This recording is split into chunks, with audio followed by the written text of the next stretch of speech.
pag-ibig ko'y lagi nasa iyo. Alaala ay iipungin bawat pangarap natin. Helen Cancho!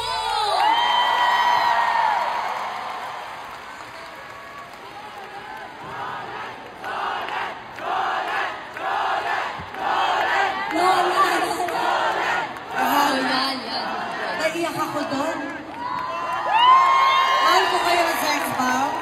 Pero di mga Sex Bomb members na nandito na hindi naka-join dito sa concert but they support your group.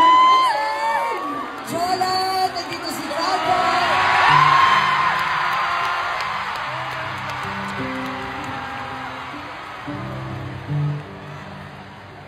Jaja! Dati dyan, magpusang loob na lang po sila. Akyat na lang kayo. Yung mga Sex Bomb members na nag-support. Yeah, si Camille! Si Camille Camille! nga galing pa Cebu to watch mga ate niya. Rochelle, thank you. Alam niyo, nung birthday ko, niyaya ako na Sunshine tsaka ni Mia.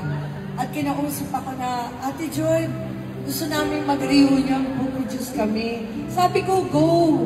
Para matutuloy kayo dahil ako, syempre gusto ko medyo slow down na lang. Syempre 61 na rin po ako.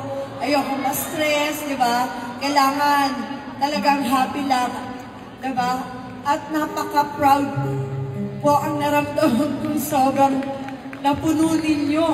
Itong first reunion, congratulations. Ang dami nagmamahal sa inyo. At hindi man lang maganda yung pagkakaiwalay natin noon. Pero alam ko na nagmamahalan tayo. Yes po. And yung Daisy Shetty po, gusto din po namin in loving memory of Direk Pat Perez. Part po siya ng Daisy Shetty.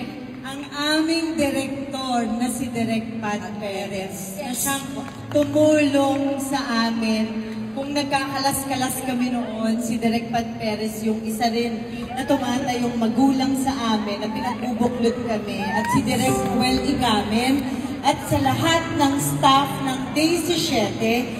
At proud na proud po kami makasama kayo sa 7 taon. Dahil tayo, ang alam ko, pinaka-long running show.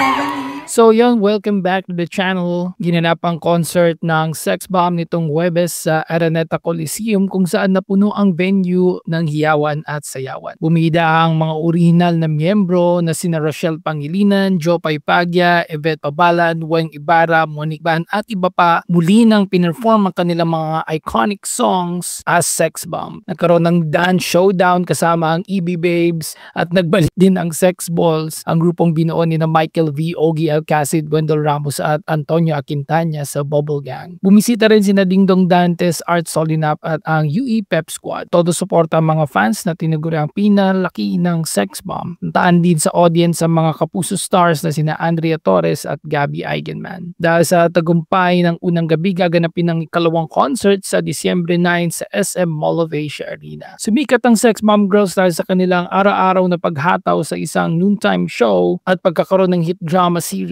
na Daisy Shetty at mga patok na kanta. So ayun, let me know your thoughts in the comments below. Thank you so much for watching. Subscribe if you haven't yet. Stay safe everyone.